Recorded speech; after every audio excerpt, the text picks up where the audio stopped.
Agradezco también la participación de todos y espero que les resulte interesante lo que tenemos para comentar esta tarde. Quisiera comentarles que la charla posiblemente esté prevista para una duración aproximada entre 40 y 45 minutos.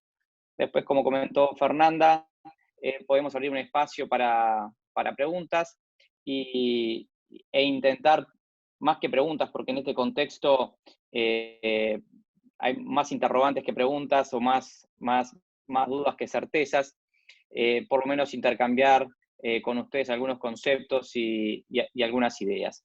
Así que, de nuevo, gracias y espero que les resulte de interés. La idea es intentar hacer esta presentación lo más dinámica posible.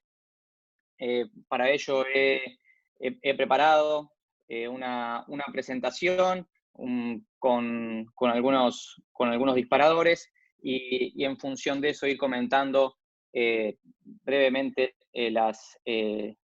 lo que tenemos para esta tarde. ¿Por qué contexto? ¿Por qué hablar del contexto? Estamos atravesando tiempos difíciles, tiempos tormentosos, tiempos de incertidumbre. Los niveles de incertidumbre nunca vistos, o al menos nunca vistos en esta era moderna, desde los años 50 para adelante. Nosotros como gestores de diferentes o en diferentes ámbitos, sea en nuestros trabajos, en nuestra empresa, en nuestra familia, somos gestores y vivimos en este mundo que nos ha tocado atravesar en este tiempo. ¿Por qué contexto? Hay que entender el contexto para poder gestionarlo. Harari, la semana pasada o la anterior, comentaba que la forma de atravesar esta situación no solo es a través de la cooperación, sino a través de la información, de procesar información. Y eso no es otra cosa que entender el contexto, entender lo que estamos viviendo y entender hacia dónde vamos. Un contexto o un tiempo donde los horarios se nos han desdibujado, porque hoy tenemos que trabajar desde casa y en su mayoría, y en la mayoría de los países donde se están tomando medidas para prevención de la propagación del virus.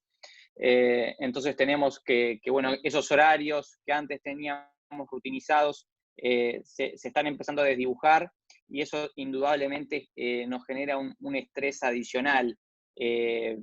Baja posiblemente la productividad de todos nosotros al mismo tiempo o en paralelo que bajan los ingresos, por ejemplo, de las empresas, bajan en los niveles de actividad que vemos en las ciudades y en los diferentes poblados.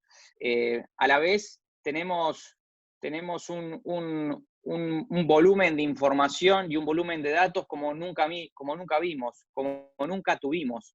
Y eso es un arma de doble filo en sí mismo, porque como les comentaba, entender el contexto, entender lo que estamos viviendo, nos va a permitir gestionarlo mejor, pero esa hiperdata, esa hiperinformación que estamos teniendo en estos tiempos, también es un arma de doble filo porque nos termina por abrumar, nos termina por marear y muchas veces termina por paralizarnos. Si se fijan, todos los días, y diría que todas las horas o minuto a minuto, estamos teniendo, al menos nosotros quienes de algún modo analizamos la realidad, estamos teniendo actualizaciones permanentes de diferentes lugares del mundo sobre las situaciones que están atravesando los diferentes países, las diferentes economías, proyecciones de diferentes fuentes y de diferentes ámbitos. Entonces, estamos en un mundo hiperinformado con esa hiperdata que yo les comentaba. A su vez se nos han multiplicado las tareas, el llamado home office, si bien quizás en algún momento pudimos anhelarlo, en la práctica y como se nos ha caído de golpe, eh, eh, eh, ha provocado una multiplicidad de tareas para quienes debemos enfrentarlo y quienes debemos continuar con lo que teníamos planificado y más. Y a su vez tenemos ese desafío de que las cosas continúen andando, de que los sistemas continúen funcionando, de que nuestras tareas y nuestras responsabilidades se mantengan y generen su propio movimiento.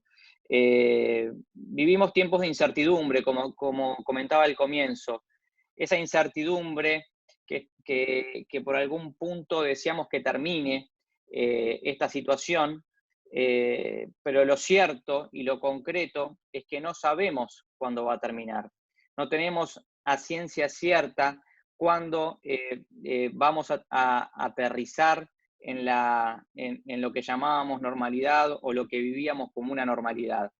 Y digo esto porque más allá de los esfuerzos que se realicen a nivel nacional en cada uno de los países, indudablemente, y lo vivimos y lo sufrimos con este virus, indudablemente vivimos ya en un mundo globalizado que es interdependiente. Entonces, por más esfuerzos que realicen los países, por más esfuerzos que realicen las naciones, y quizás alguna de ellas hasta controle la pandemia, cuán normal va a ser el día después de ese control si mis países vecinos todavía no lo han logrado controlar o si las principales potencias todavía no lo han logrado controlar. Es un esfuerzo global, como la crisis global. Por tanto, la incertidumbre también es global y el no poder visualizar hasta dónde llegará es un problema en sí mismo y es una variable que debemos gestionar porque no podemos estar creyendo o pensando que esto va a terminar mañana. Entonces, en función de eso, hay que evitar parálisis y hay que continuar y hay que levantarse e intentar de algún modo, con las herramientas que tenemos a mano, avanzar. Traigo aquí una de las últimas tapas de la revista The Economist, que es muy gráfica. Habla de un mundo cerrado, de un mundo dormido, de un mundo que se ha puesto a repensarse a sí mismo, y ese mundo que se encuentra paralizado, al menos todo lo que es su economía y sus niveles de producción, está provocando diferentes consecuencias y seguramente consecuencias impensadas. Esto nunca lo vivimos. Un cierre voluntario, un shutdown voluntario de la actividad económica en la inmensa mayoría de los países del mundo. Esto es algo nuevo, es parte de un contexto nuevo que estamos viviendo.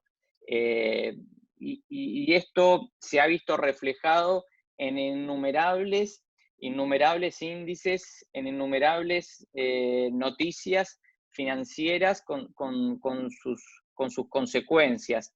Estamos atravesando consecuencias en los mercados de capitales con caídas como nunca antes. Y por supuesto con altísima volatilidad. Frente a eso tenemos la notoria caída de los precios del petróleo que se han desplomado. Esto fue unos días antes incluso que estallara la crisis por la pandemia, a consecuencia también de crisis interna entre los países productores de petróleo. Pero indudablemente esta parálisis productiva, esta parálisis de actividad, porque no solo es productiva, también es de demanda, también es de consumo la parálisis, en la inmensa mayoría de los artículos y de los productos, nos está provocando también altísima volatilidad, no solo en los mercados de capitales, sino también en los niveles de riesgo de deuda de los países, principalmente los países emergentes. Hay quienes creen que hacemos o que muchas veces se termina por exagerar una situación, pero tomemos comentarios o indicaciones de quienes hoy lideran a las potencias mundiales y lideran con mayúscula. Una de las grandes líderes contemporáneas es Angela Merkel, que es la primera ministra alemana, y ha comparado la situación actual y sus consecuencias a situaciones que no se veían desde el fin de la Segunda Guerra Mundial. Y estamos hablando de Alemania, uno de los países, o quizás el país que más sufrió esa guerra. Entonces, ubiquémonos en tiempo y espacio para darnos cuenta qué nos está pasando.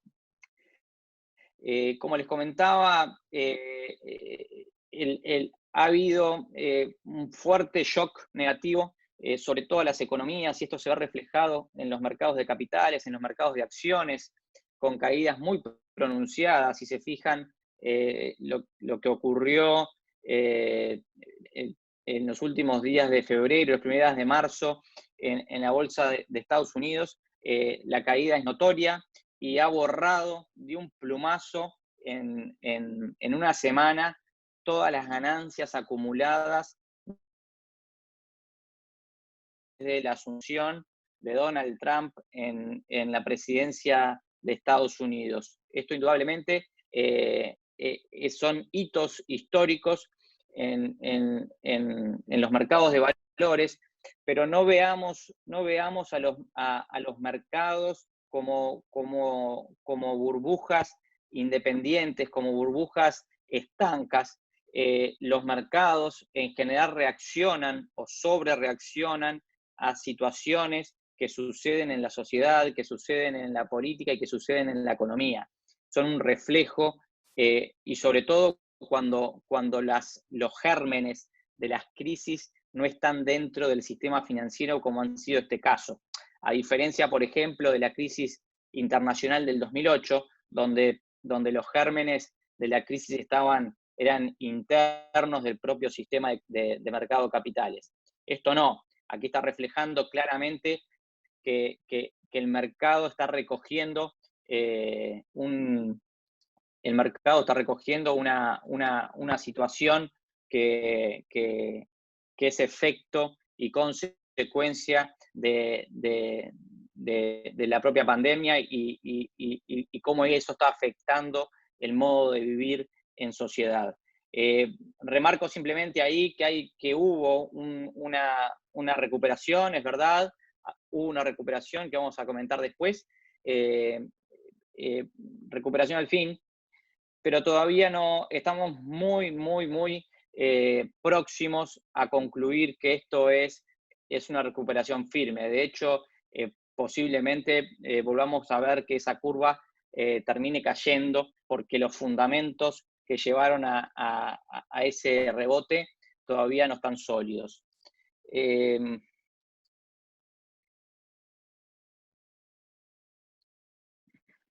Fíjense, son momentos de cautela. Muchos creen que esas caídas que fuimos apreciando en los mercados de capitales, en las bolsas de valores, generan oportunidades, generan oportunidades de comprar activos a muy bajo valor. No fueron solo ustedes a quienes se les ocurrió esto, ¿verdad? Vean cómo se dispara en Google Trends el How to Buy Stocks, es decir, cómo personas, agentes ajenos a los mercados de capitales están merodeando para ver cómo entran y cómo se aprovechan de la situación y cómo entramos a especular con activos que en términos relativos, para lo que se veía el año pasado y el anterior, pueden estar a precios bajos. Ojo, porque estas situaciones en general lo único que hacen es incrementar la volatilidad, incrementar el riesgo y por supuesto, quienes no dominan los mercados terminan en general con un piñazo en la cara. Hablemos de contexto porque esta situación ha llevado a una parálisis general y esa parálisis general está provocando, por supuesto, desempleo en las grandes potencias. Vamos a referirnos en esta primera etapa o en este primer momento a Estados Unidos. Es bien gráfica, todos los aviones parados, haciendo su fila como nunca antes, y la portada del New York Times con esa barra amarilla, esa gráfica, son las solicitudes por desempleo, y la barra última, la más alta, son las solicitudes por desempleo, por seguro por desempleo en una semana. En una semana en Estados Unidos hubo solicitudes por 3.3 millones de personas procurando un seguro por desempleo. Esto es récord absoluto e histórico. Nunca antes se había visto este quiebre en el mercado laboral norteamericano. Por supuesto, esto va a tener consecuencias de todo tipo, desde enfriamiento económico, con los niveles de consumo y apagando esa turbina de la economía, hasta, por supuesto, consecuencias mucho más dolorosas de tipo social, con niveles de incertidumbre y de incremento en las urgencias de las personas. Frente a este escenario, Estados Unidos vuelve a tomar cartas, vuelve a tomar de su menú de instrumentos, algunos que ya conocimos en la última crisis, repotenciados, ¿sí? La Casa Blanca y Donald Trump a la cabeza han propuesto un rescate de más de $2.000 millones,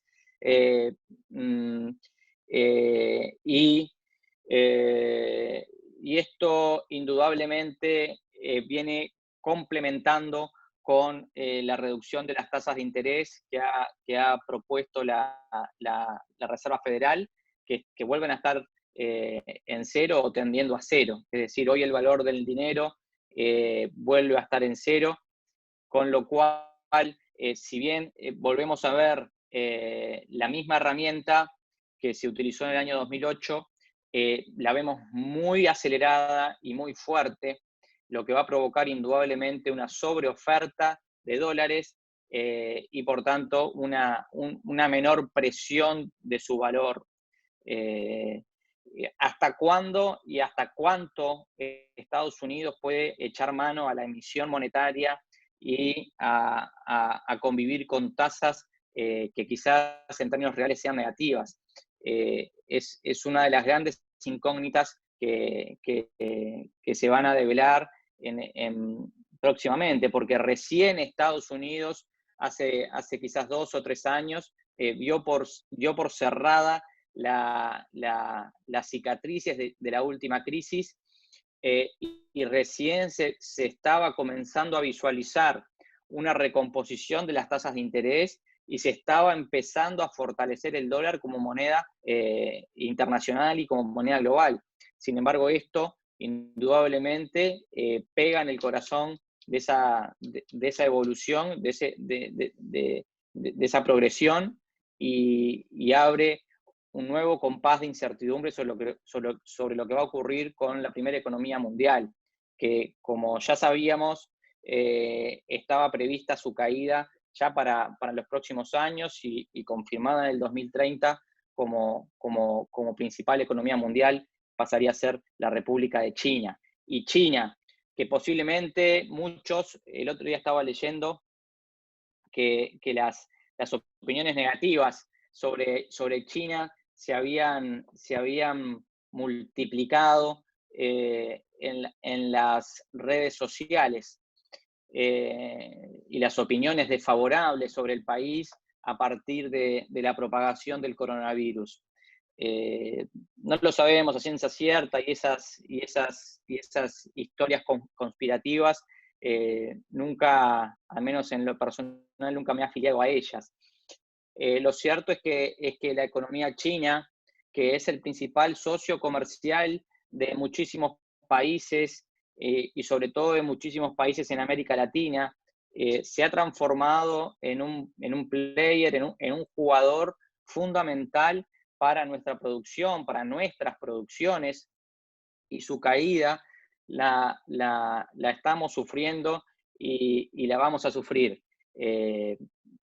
También es verdad que en las últimas horas se ha comenzado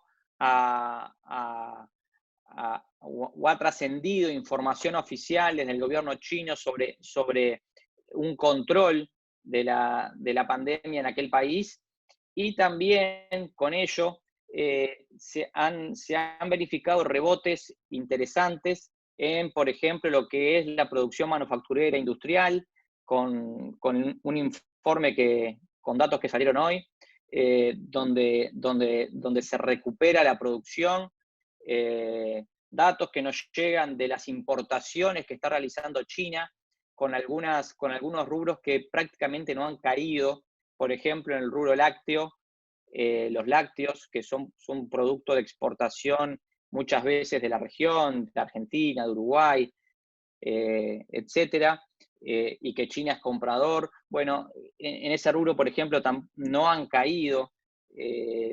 Entonces, estamos viendo como ciertos rebrotes de verdes en lo que es la economía china, en lo que es su demanda, su capacidad de pararse y volver a salir con un impresionante mercado interno que indudablemente ha sido el gran mercado mundial y el gran proveedor mundial de bienes en los últimos 15 o 20 años. China sigue siendo nuestra gran apuesta en cuanto a reactivación económica en todos los países, y en particular en los nuestros, que son países exportadores de alimentos en muchos casos. La gente tiene que seguir comiendo, las personas van a seguir alimentándose, e indudablemente entendemos que serán los rubros o los bienes que más rápido se repongan, que más rápido se recuperen en el escenario y en la demanda internacional. Hablemos de contexto, porque el comercio, ya sea de bienes o de servicios, es fundamental para todas las economías, sobre todo economías fuertemente abiertas, como es la economía peruana, como es la economía chilena, incluso la economía uruguaya. Vivimos del comercio internacional, porque entre otras grandes cosas y otros grandes factores, no tenemos grandes mercados internos, entonces debemos salir a colocar nuestra producción. El comercio de bienes se estima que por lo menos caerá este año un 20% en volumen, y el comercio de servicios, y en particular el turismo, que también para nuestros países es muy sensible, ya se estiman pérdidas por 450.000 millones de dólares, con caídas de entre el 20 y el 30% de cantidad de turistas viajando por el mundo.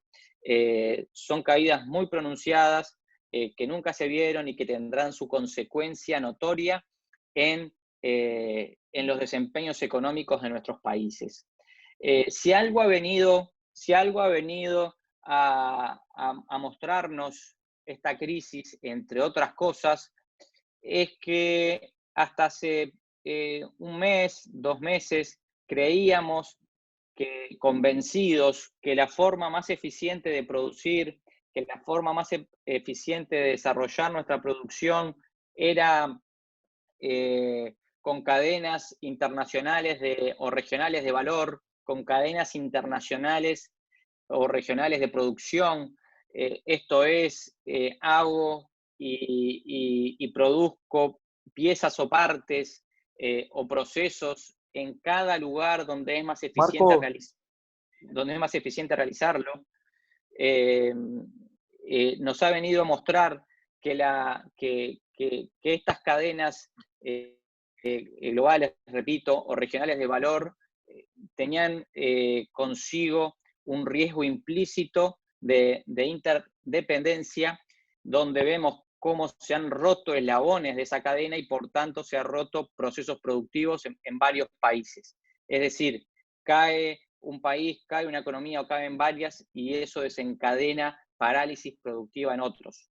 Y esto, por supuesto, pega en lo que es también el comercio mundial e internacional de bienes de semi-elaborados.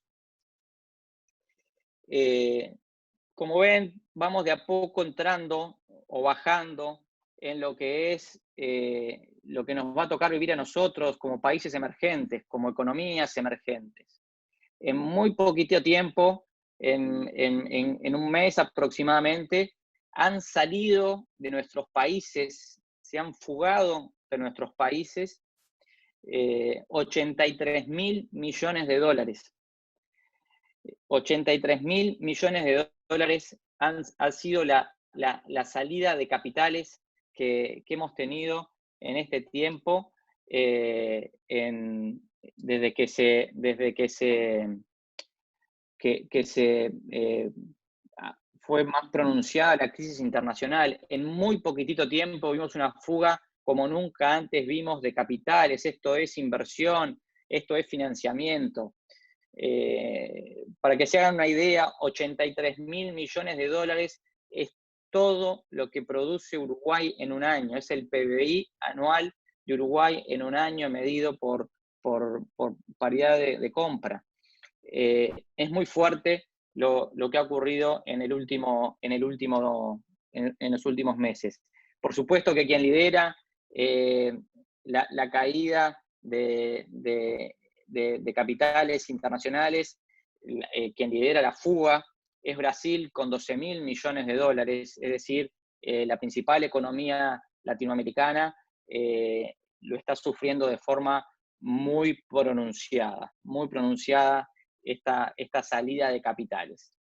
Si hablamos de contexto, tenemos que hablar también, o más en profundidad, de lo que es nuestra América Latina. América Latina, como nos sucede históricamente, sus economías se encontraban bastante debilitadas, al menos las principales.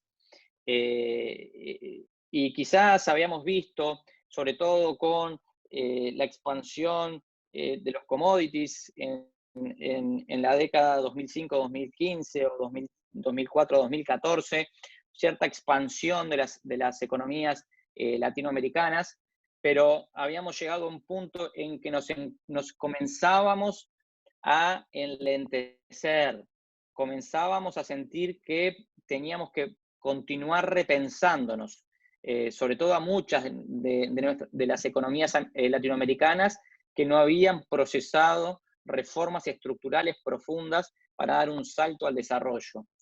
Otras economías directamente ya se encontraban estancadas, cuando no en recesión.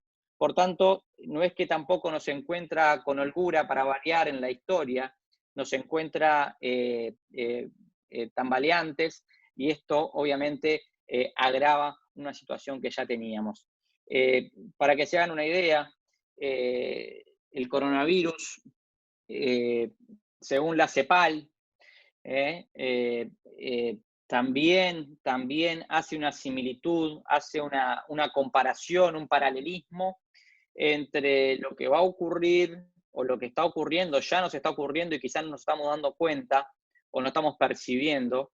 Hace un paralelismo entre la situación y una economía de guerra, ¿no? Es la CEPAL que en su momento a principio de año había pronosticado un crecimiento del Producto Bruto Interno latinoamericano en 1.3%. Ahora ha modificado y ya habla de un escenario por lo menos, estamos hablando de mínimas, porque ahí no está incluido el efecto de la caída de Estados Unidos todavía, recoge China, recoge Europa, habla de caídas regionales del PBI latinoamericano en 1,8%. Y esto tiene un impacto directo en la forma de cómo vivimos y cómo nos relacionamos, porque caídas en los productos brutos, caídas en los niveles de actividad de los países traen inequívocamente, sobre todo cuando no hay redes de contención, traen inequívocamente desempleo, y el desempleo trae pobreza. Y ahí la CEPAL estima que vamos o los latinoamericanos vamos a volver a ver niveles de pobreza en el entorno de 220 millones de personas viviendo bajo la línea de pobreza. Va a haber un salto significativo en el entorno de 35 millones de personas caerán en la pobreza este año.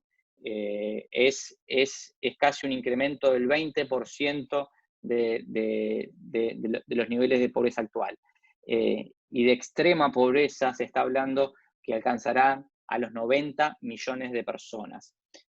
Son impactos significativos, son datos que realmente preocupan por sus consecuencias. Hablemos un poco de contexto, y cuando hablaba de red de contención, hablaba de red de contención social, me estaba refiriendo, entre otras cosas, a la seguridad social y a los muros de contención que la seguridad social genera. Fíjense, en Perú, quizás muchos de ustedes podrán corregirme luego, el 70% de los trabajadores trabaja en mercado informal, esto es, sin redes formales de contención social, de seguridad social. Y Perú ha sido uno de los países que ha adoptado medidas más rápidas y más fuertes o más severas para evitar la propagación del COVID, generando, por supuesto, caídas muy importantes en aquellos trabajadores que son autónomos o son informales y deben salir a buscar sus ingresos todos los días, porque no dependen de estructuras formales. A esos núcleos sociales muy importantes, el Estado debe llegar de algún modo. Leía un artículo en The Economist que decía que el gobierno peruano estaba hasta pensando en distribuir la asistencia social monetaria fijada en el entorno de los $100 mensuales en mototaxis para poder llegar a cada hogar. Sin lugar a dudas, nos encuentra con este tipo de situaciones, nos encuentra a contrapedal porque nadie estaba preparado para esto. Fíjense, Brasil, la principal economía del continente, que hasta hace 15 días su mercado esperaba crecer en el entorno del 2,5% para el 2020. Este año ya, este es un dato que salió ayer en el Focus del Banco Central de Brasil, su economía caerá, o se espera, las expectativas es que caiga un 0,48%. Quizás no parezca mucho, pero Brasil vuelve a una recesión, nunca logró recuperarse de forma sostenida de su crisis del 2015, y indudablemente que así como China es un gran consumidor mundial, Brasil lo es para toda nuestra región, un gran pulmón y un gran mercado para nuestra producción, es una gran válvula de escape para nuestra producción y trabajo. Con lo cual, caídas pronunciadas en los niveles de actividad en Brasil no son buenas noticias, indudablemente, para un continente y sobre todo para una región que lo mira constantemente. Brasil continúa también con paquetes de estímulos importantes, paquetes de estímulos históricos, y con una tasa de interés de referencia que en Brasil se llama Selic, una tasa de referencia también extraordinariamente baja, históricamente baja. Brasil nunca tuvo una tasa de interés de 3,5% como la que tienen actualmente y seguramente tiende a bajar como forma de dinamizar la actividad económica. Claro que la posición del gobierno brasileño, al menos por ahora, difiere o diverge versus las estrategias que han seguido otros países para el control de la pandemia y al menos en lo que es la voz del presidente, pretende no apagar la economía. ¿Qué pasa con Argentina? Hablábamos de economías tambaleantes. Bueno, Argentina eh, lo permanente son las crisis. Argentina vive de crisis en crisis, ¿no? Y ya venía en un proceso recesivo y se espera que este año ya hay proyecciones que hablan de que Argentina va a caer un 4,5%, no solo con una crisis sanitaria, y no solo con una crisis financiera como van a tener el resto de los países, sino también sumando su crisis económica mucho más estructural. Argentina, otra de las grandes economías latinoamericanas, con un problema severo y también severo desde el punto de vista financiero. Repito, le va a faltar oxígeno a Argentina cuando me refiero a oxígeno, me refiero a quien financie la salida, porque como es de público conocimiento, Argentina se había hiperendeudado en los últimos años, ya había recurrido al Fondo Monetario Internacional e indudablemente su crédito estaba muy acotado y muy limitado, con spreads de riesgo altísimos. Bien, llegamos a este punto donde los gobiernos se están enfrentando a, a, a, situaciones donde no hay una solución óptima, donde no tenemos una respuesta óptima a los problemas, no hay óptimos, no hay second best, no hay escenarios en los cuales uno pueda pensar de que si salvo a la economía,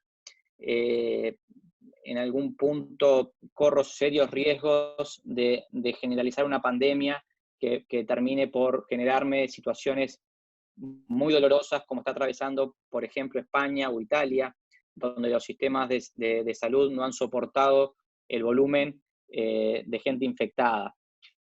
Pero claro que si mi opción es cerrar la economía de forma definitiva, apagarla y clausurar todas las actividades, indudablemente quien va a padecer muchísimo va a ser la economía, pero la economía no es un sujeto de sufrimiento. La economía somos todos. La economía es una ciencia social y por tanto, si bien tiene que estar al servicio de la sociedad, también es un reflejo de ella. Entonces, cuando me refiero a que no hay óptimos, es porque indudablemente la gestión de la toma de decisiones a nivel oficial, a nivel de gobiernos, no está siendo fácil y las elecciones en las medidas tampoco. No hay camino posible sin atravesar algún dolor. Hablemos un poco de gestión, porque hemos hablado mucho de contexto. Quienes me conocen o quienes han asistido a mis clases o a alguna otra conferencia, no me caracterizo por ser pesimista. Es decir, he tratado de ser bastante claro, bastante preciso para ubicarnos en tiempo y espacio y no generar falsas expectativas. Pero tampoco es mi intención agravar las expectativas, de ningún modo. Siempre creo que hay una luz al final del túnel y y hacia allí vamos.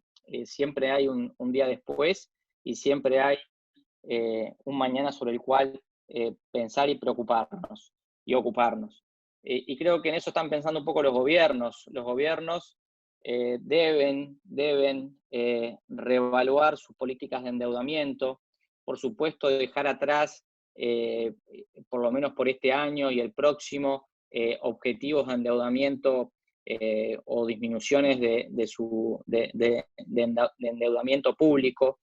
Y no solo eso, quizás aprovechar nosotros, países emergentes, aprovechar condiciones que puede haber en cuanto a tasas, como comentábamos, extraordinariamente bajas, o liquidez, ¿sí? O hiperliquidez en los mercados internacionales a través de las emisiones que están haciendo tanto Europa como Estados Unidos. Para que se hagan una idea, hablando de endeudamiento, el FMI ha publicado que se ha batido récord histórico de cantidad de países que están solicitando asistencia. Casi 80 países le están tocando la puerta al Fondo Monetario Internacional en estos momentos para pedir ayuda. Están colapsando la capacidad de asistencia. Posiblemente veamos a un Fondo Monetario a capacidad plena en sus capacidades de asistencia y de apoyo a los países. Entonces, claramente que la política de endeudamiento tiene que ser una política de los gobiernos en cuanto a revisar, y tiene que ser un instrumento al alcance para poder paliar la situación. Hablemos de gestión, hablamos de política fiscal. Cuando hablamos de política fiscal, debemos también pensar, porque si entendemos este contexto, si entendemos lo que estamos viviendo, tenemos que dejar atrás, al menos por este año y el que viene, objetivos de tipo fiscal, de resultado fiscal, y promover incentivos, no solo reducciones de impuestos, me refiero aquí, sino también incrementos en gastos directos, en transferencias directas a determinados sectores sociales que van a padecer de forma muy pronunciada las caídas en los niveles de actividad en los diferentes países. Política fiscal con incentivos claros y beneficiarios directos concretos. Y por supuesto, también se debe analizar la política regulatoria. A esto me refiero con, y principalmente los bancos centrales, flexibilidad en cuanto a índices de morosidad y de incobrabilidad, así como también en administración y gestión de plazos. Creo que no estamos descubriendo nada nuevo, pero sí tienen que ser políticas coordinadas e indudablemente, como comentaba antes, no habrá políticas sin costos, no habrá políticas sin costos, ya tenemos un costo implícito. El escenario que nos ahorraba, o el escenario o el camino que nos permitía transitar de forma segura, ya no existe. Entonces, tenemos que asumir que los países, que el mundo va a tener un costo de enfrentar esta situación que no fue buscada, y por supuesto que se está sufriendo y de forma simultánea a nivel internacional. En los particulares, en las empresas, también en las familias, tenemos el gran desafío de la gestión de crear o conservar valor a pesar del contexto. Yo les decía, esto se va a terminar en algún momento y tenemos que ver la luz al final del camino.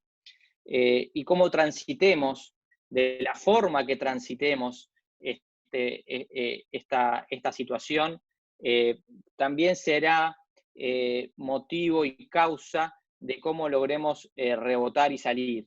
Es decir, creo que tenemos que tener mucho cuidado con la forma y la actitud que nos paramos frente a esta situación que estamos atravesando. De vuelta con el tema del costo, esto está implícito y en muchísimas empresas. No habrá empresa que no esté afectada. Seguro que va a haber alguna empresa o algún emprendimiento o algún sector que no tenga, que se pueda aprovechar de la situación. Seguramente empresas de consumo masivo vinculadas a lo que es alimento, artículos de limpieza y otros de primera necesidad, posiblemente logren atravesar esta situación de una forma más alivianada que otros. Pero indudablemente todas las empresas van a tener un efecto coronavirus en sus costos, y vamos a tener que medir la gestión antes o estimar ese costo de la pandemia, porque va a afectar y está afectando indudablemente a todas las empresas de nuestro globo. Fíjense una cosa, quizás hasta hace no mucho nadie sabía que existía esta herramienta Zoom, o pocos la conocíamos, y hoy estamos todos conectados a través de ella. Eso habla de una capacidad de adaptarnos, de una capacidad de adaptarnos al cambio y adaptarnos a nuestras realidades, de echar mano a las herramientas disponibles y de pensarnos afuera o pensarnos en nuevos contextos. Las empresas en general deben hacerlo, es decir, la vida continúa en otro escenario, y en la medida de lo posible, en la medida de que no haya un corte radical de la actividad, lo que tenemos que hacer es intentar continuar como sea y a fuerza de cómo podamos hacerlo. Ojo, la información, vuelvo a lo del comienzo, la información es clave, y cómo procesemos la información es clave. Miren lo que ocurrió con esta empresa. Desde que comenzó esta locura a hoy, las acciones de Zoom se multiplicaron 2.2, es decir, por 2, se duplicaron, más que se duplicaron, ¿sí? Miren lo que ocurrió con esta empresa. Se multiplicó por 10. Hubo muchísimos equivocados que creyeron que el código de accionario Zoom refería a la empresa Zoom, a la herramienta Zoom que estamos utilizando en este momento. Y equivocaron la jugada e invirtieron en una empresa, compraron acciones en una empresa que no existe y que está en bancarrota hace muchos años. Ojo con la información que nos llega. De vuelta, vivimos en un mundo de hiperdata. La gente que entró y compró acciones y que se multiplicó por 10, capaz que se dio cuenta, entró y salió, y hizo una diferencia. Pero indudablemente fue una decisión equivocada. Ojo con la hiperdata, ojo con la marea de información que nos llega, con la marea de información que tenemos que consumir a diario, porque del cómo procesemos esos datos, de cómo procesemos la información, es como mejor nos pararemos para atravesar esta crisis. Yo creo que los particulares, las empresas, cuando hablo de particulares, hablo del sector no gobierno. Me refiero a empresas, me refiero a familias. Debemos activar nuestro modo cooperación. Y no son palabras voluntaristas. Yo creo que en Uruguay tenemos un dicho que se dice que a poroto se llena la gallina. Y es un poco esto, ¿no? Es decir, cuando gestionamos nuestros emprendimientos, cuando gestionamos o estamos gerenciando, incluso hasta nuestros hogares, las decisiones tienen que estar en modo cooperación. No hay forma de mitigar los efectos de esta crisis si no es en modo cooperación. Y a esto me refiero eh, intentar sostener las cadenas de pago, que son cadenas de ingresos. Es decir, si yo estoy pagando es porque alguien recibe. Se habla habitualmente de cadenas de pago, pero a mí me gusta hablar de cadenas de ingresos. Son cadenas de ingresos. Y esa es responsabilidad de todos, por supuesto, en la medida de las posibilidades, en la medida de las capacidades. Pero quien tenga la capacidad y quien tenga también debe tener la conciencia suficiente para activar esa perilla y en las decisiones que tomemos de fondo, pensemos en esto, en sostener estas cadenas de pago y estas cadenas de ingresos de la forma más ingeniosamente posible. Cuando hablaba de crear valor, estaba hablando de esto, de crear y conservar valor.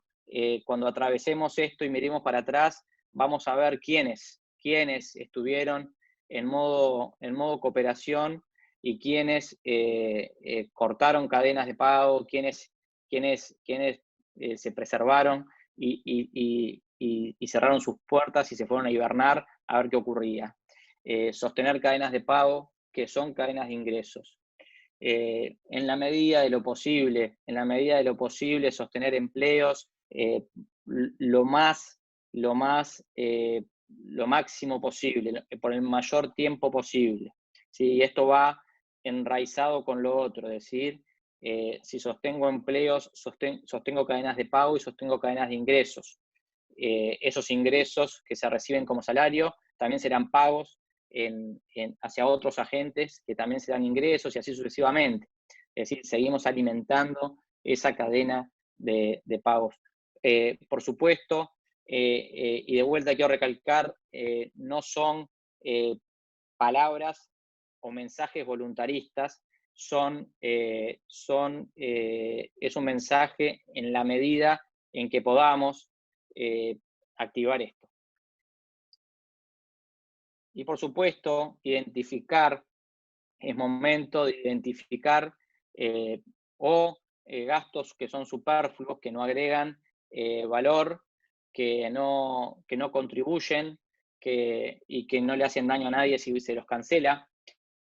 Y son momentos también para renegociar o negociar con proveedores, sobre todo aquellos en los cuales intuimos están obteniendo un margen de contribución elevado. Es decir, ya sabemos que algunos proveedores están en esa situación, con lo cual apretarlos un poco, que jueguen ellos un poco a la chique, nos oxigena un poco también a nosotros, y si esa negociación sale positiva o surgen resultados positivos, quiere decir que a ambas partes les sirve mantener los vínculos a pesar de la situación, mantener los vínculos,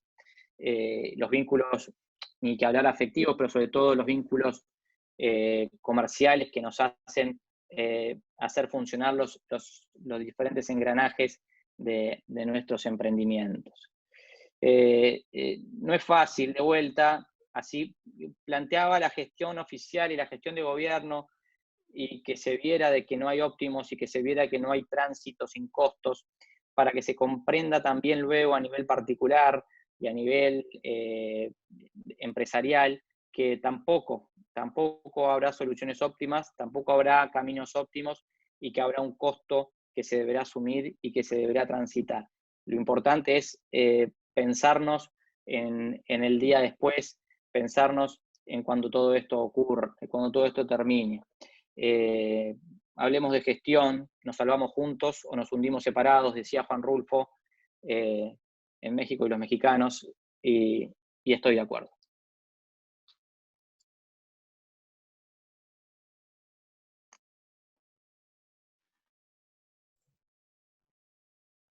Muchas gracias, Marcos, por tu presentación. Estuvo muy buena. Agradecemos el tiempo para con nosotros. Hablando de colaboración, esto es producto de la colaboración entre escuelas de negocios. Y bueno, nuevamente gracias. Vamos a dar la palabra a las personas que levanten la mano en la columna derecha.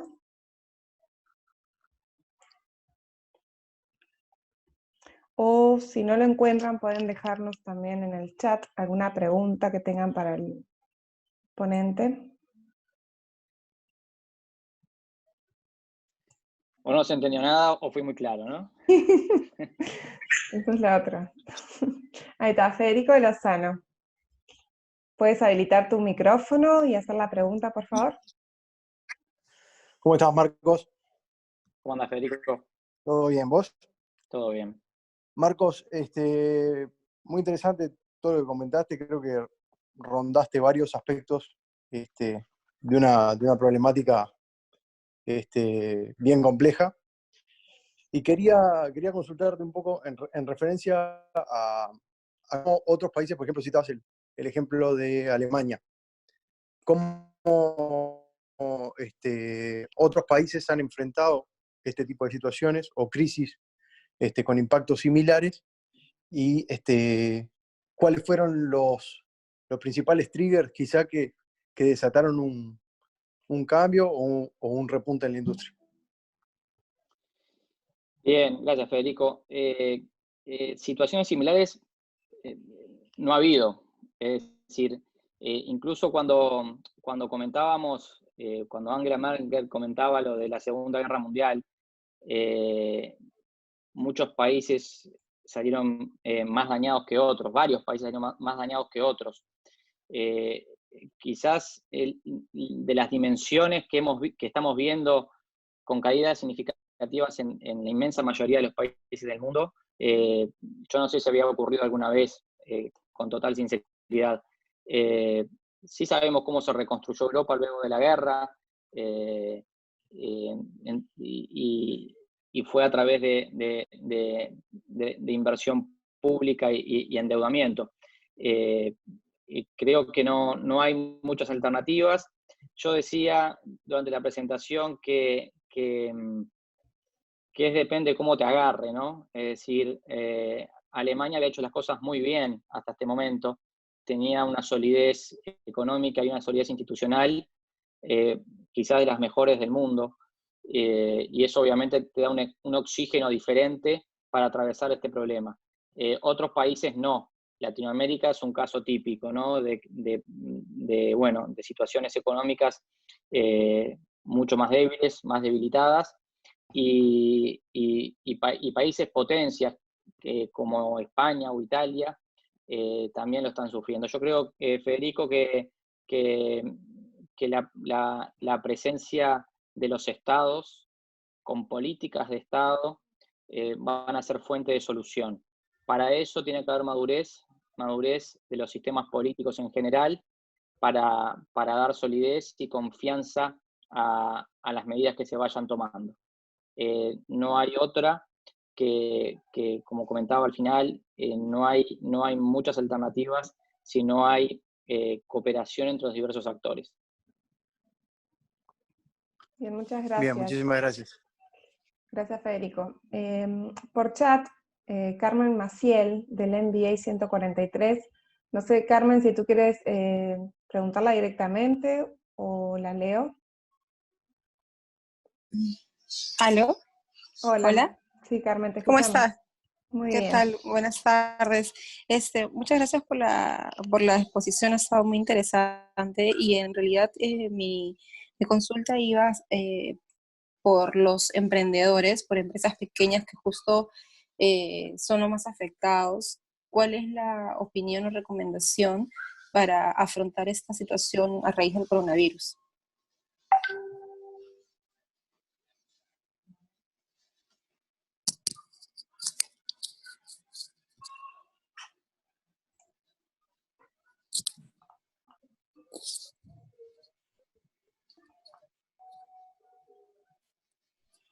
Hola.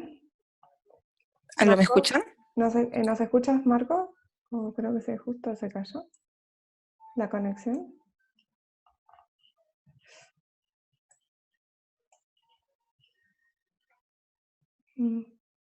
Aguarda un momentito.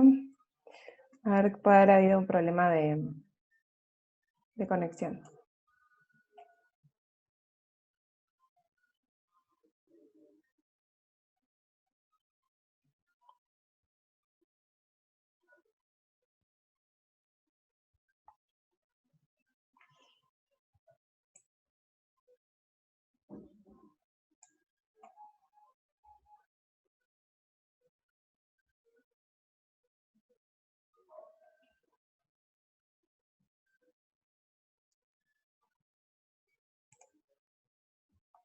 Sí, estoy contactándome con Marcos a ver si puede volver a unirse por un tema de conexión. Sí, ahí está Marcos. Si puedes repetir la pregunta, Carmen, te agradecemos. Hola. Hola, ¿me escuchan? Sí. Sí, te escuchamos. Sí, ¿qué tal? Bueno, mi consulta iba acerca de los emprendedores y las empresas MIPES o pymes, que son finalmente las más afectadas. ¿Cuál es la recomendación de Marcos para poder afrontar esta situación? ¿En qué herramientas se podrían soportar para poder, o sea, para no caerse y para no terminar cerrando las empresas? Gracias. Gracias por la pregunta. Como comentaba al comienzo, posiblemente tengamos más interrogantes que respuestas, y tenemos que ir viendo. Por supuesto que las pymes siempre son, primero que son el corazón de nuestras economías. Segundo, son en general las que generan más empleo. Terceros, son enclaves productivos y en general son la principal fuente de ingresos de los emprendedores también. Entonces son unidades productivas, son unidades empresariales que son muy sensibles y que los gobiernos debieran proteger. Por supuesto que no va a alcanzar, que vengan cada uno de los gobiernos y por ejemplo, te difieran el pago de impuestos. Yo creo que obviamente va a depender mucho del modelo de negocios que la pyme tenga. Cuando me refiero a modelo de negocios, me refiero a si es, bueno, un emprendimiento en el cual puede continuar vía online, puede continuar vía distancia, desarrollo software, tengo una aplicación, hago otro tipo de trabajos vía web, o si en realidad mi core es el físico. Yo creo que las empresas que el core es el físico lo van a terminar sufriendo muchísimo, muchísimo.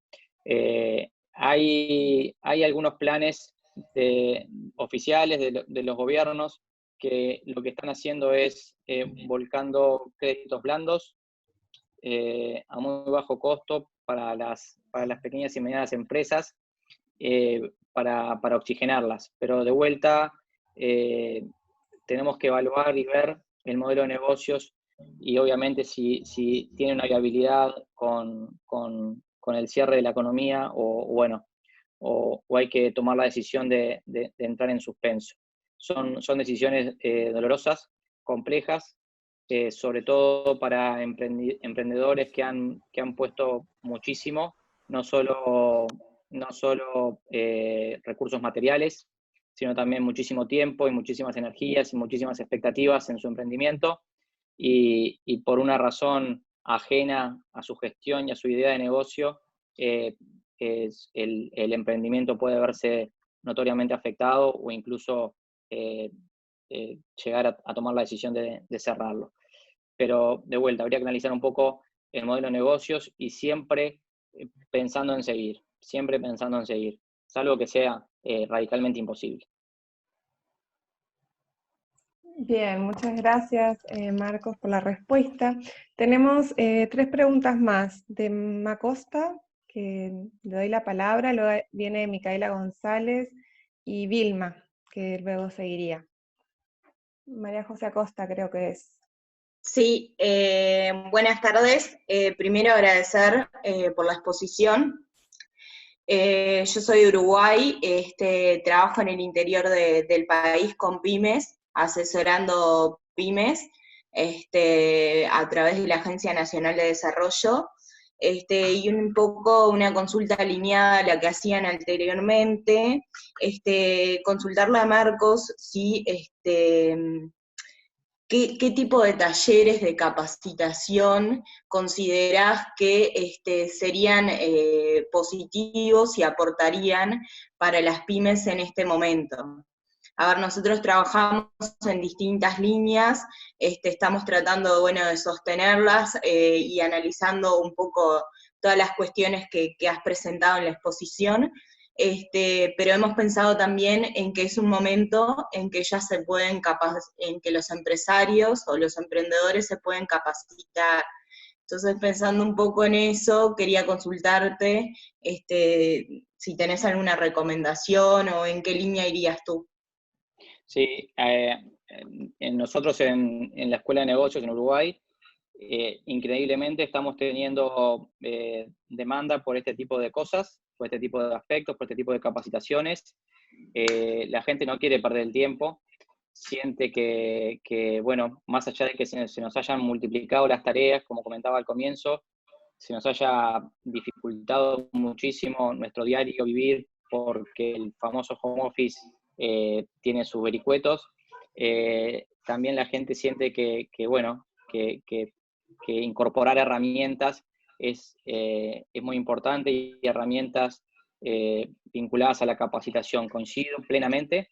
Lo que estamos viendo y lo que hemos preparado y hemos dictado, obviamente a través de estas plataformas, son programas de gestión, intentar darle herramientas de gestión a los pequeños empresarios, a los emprendedores, que muchas veces no tienen por su propia formación, herramientas para el manejo de financiamiento, herramientas para negociación.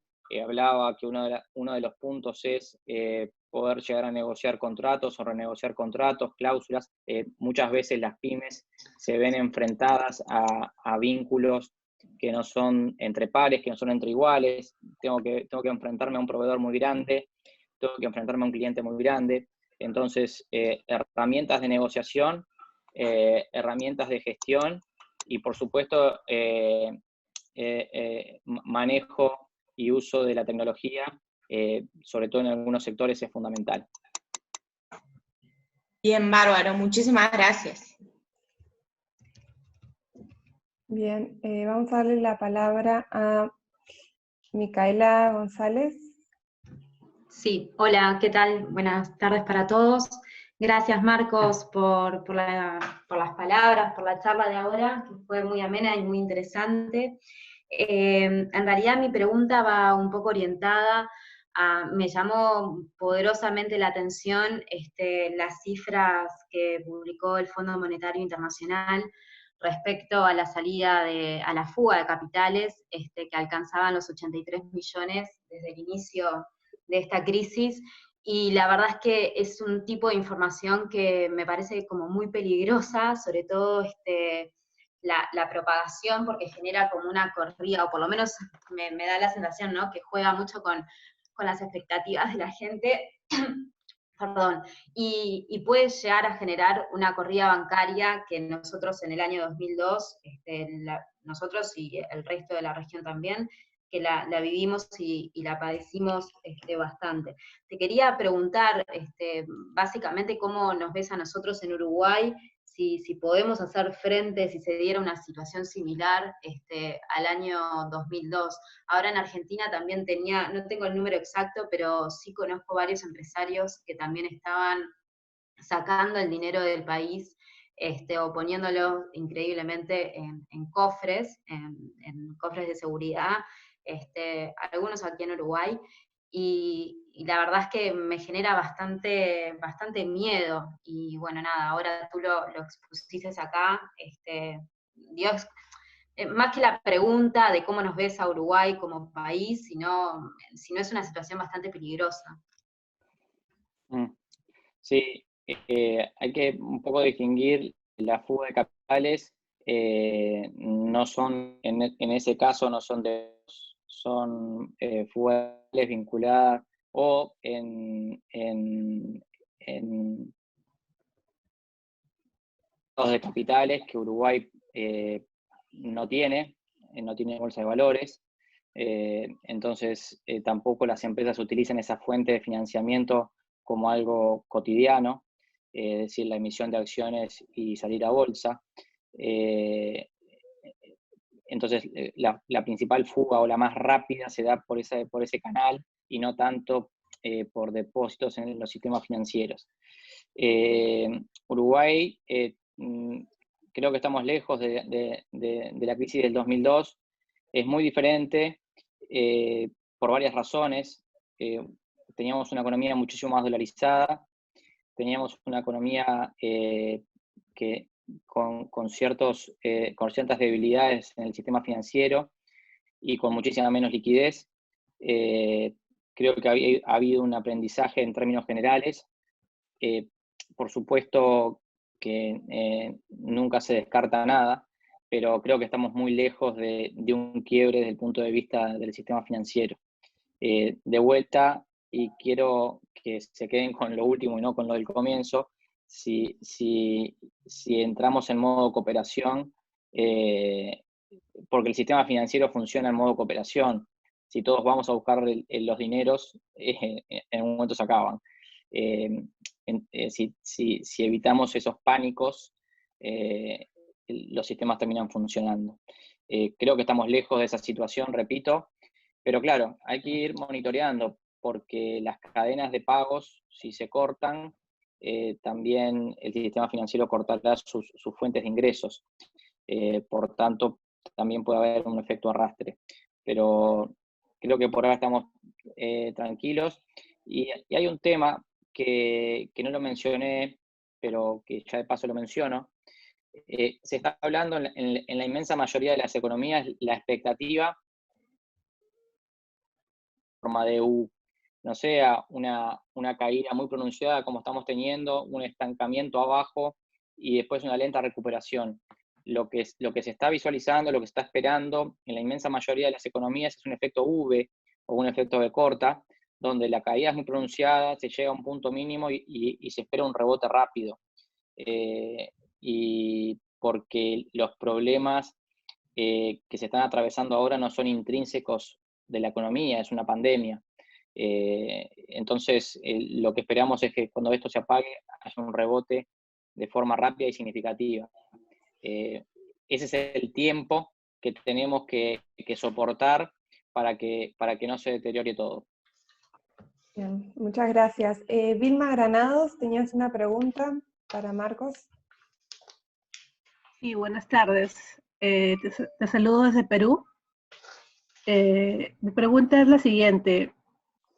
En época de crisis se dice que no hay que retroceder, sino más bien avanzar, ¿no? La idea es no cortar recursos, sino más bien dentro de lo posible, aumentar recursos y aumentar energías, la recuperación para las empresas, ¿no?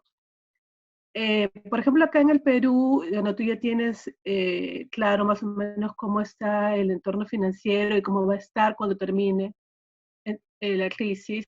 Entonces, para una empresa, por ejemplo, del tipo metalmecánica, que fabrica y distribuye a clientes tipo mineros, por ejemplo, ¿tú cuál piensas que debería ser la estrategia comercial a grandes rasgos?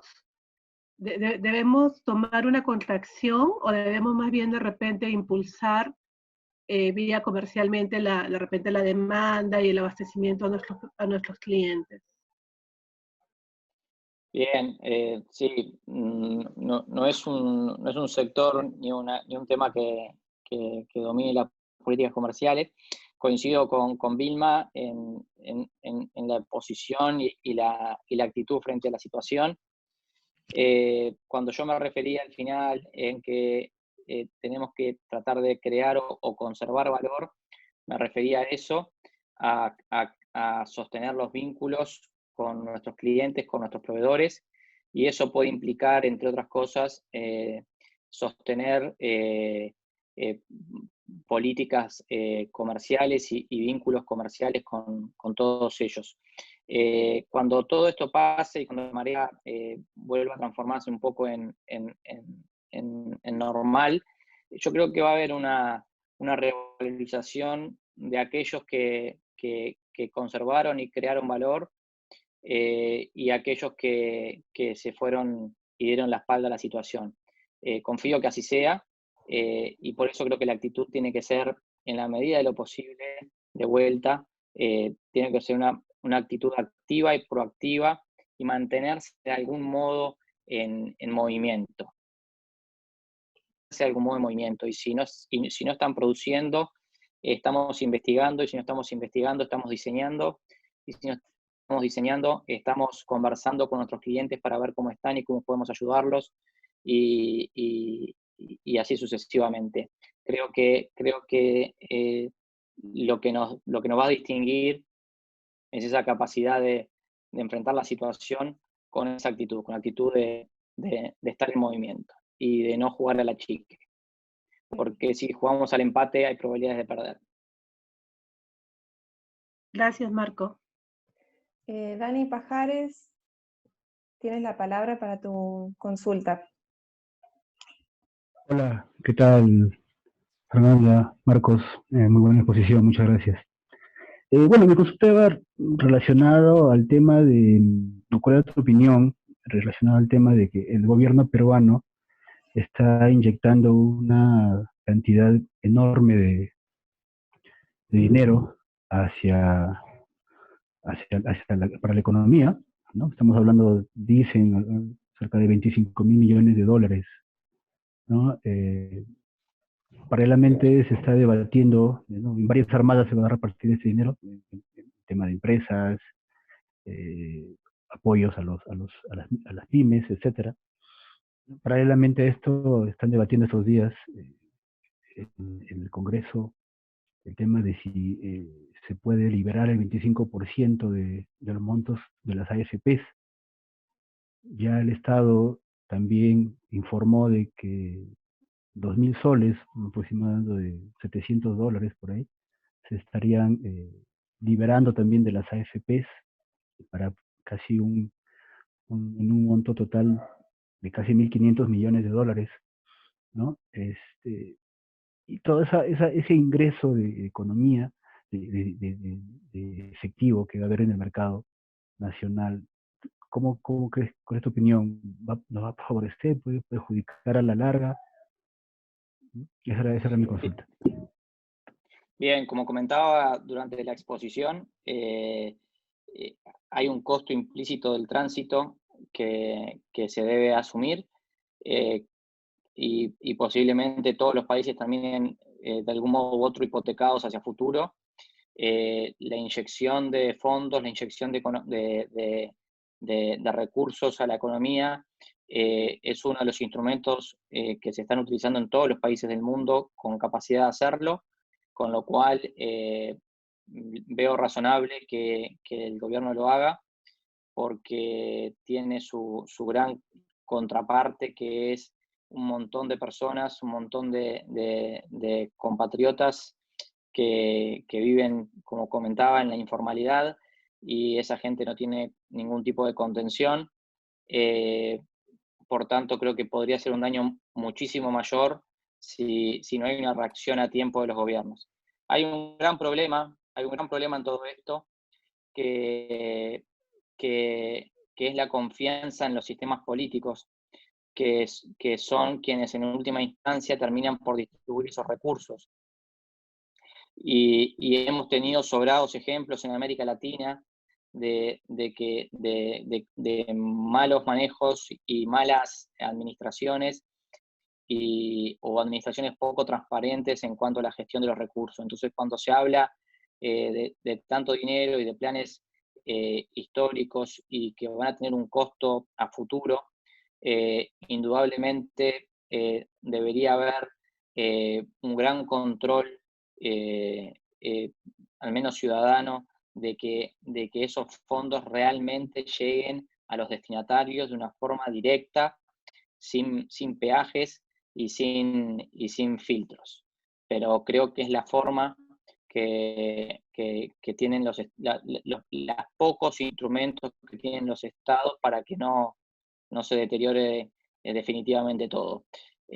Por supuesto, y como comenté, esto es por un tiempo. Es decir, estas prácticas, estas políticas no son sostenibles en el mediano plazo. Por tanto, esperemos que esta incertidumbre se acabe pronto, y que este virus termine por controlarse, porque no se puede vivir de prestado toda la vida. Bien, muchas gracias. Tenemos la última pregunta, que es de Cristian López. Le vamos a invitar a ustedes también luego a encender las cámaras para tomar una foto de todo el grupo que estuvo participando hoy en este webinar. Cristian, ¿puedes leer tu consulta?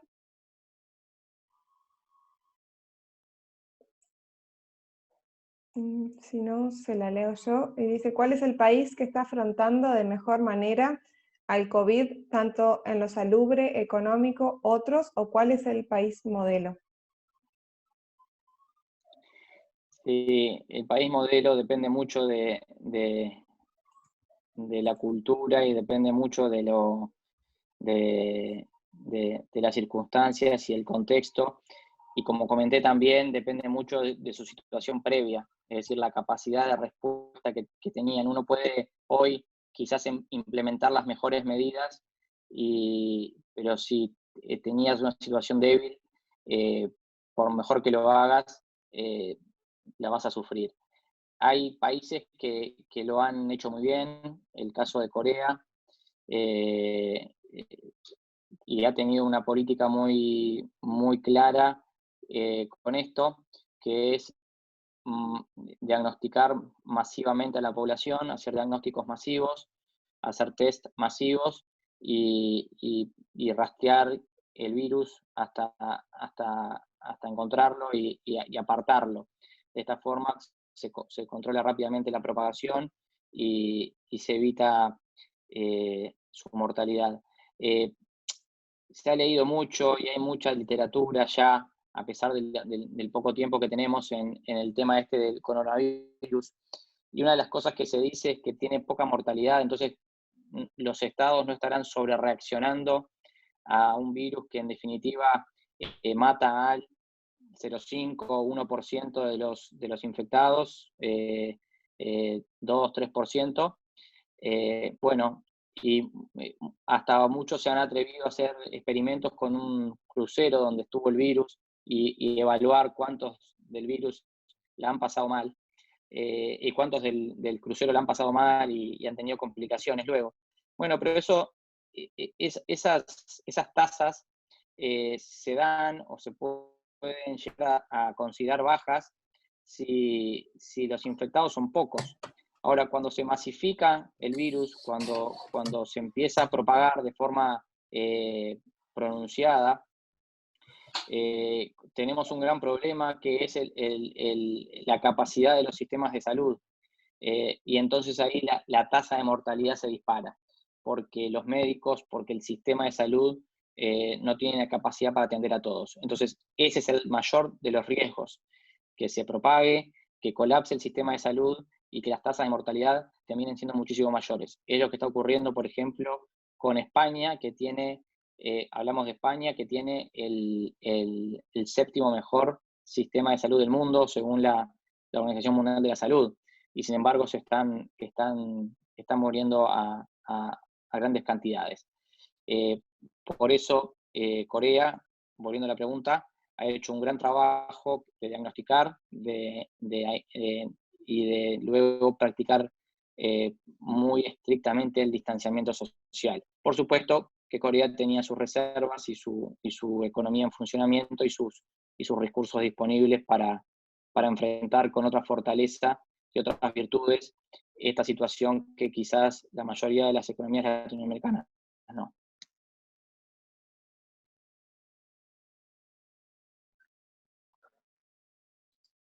Muchas gracias, Marcos, por tu disposición, tu tiempo para con nosotros. Y vamos a proceder a sacar la foto final. Si pueden conectar sus cámaras, les agradecemos mucho.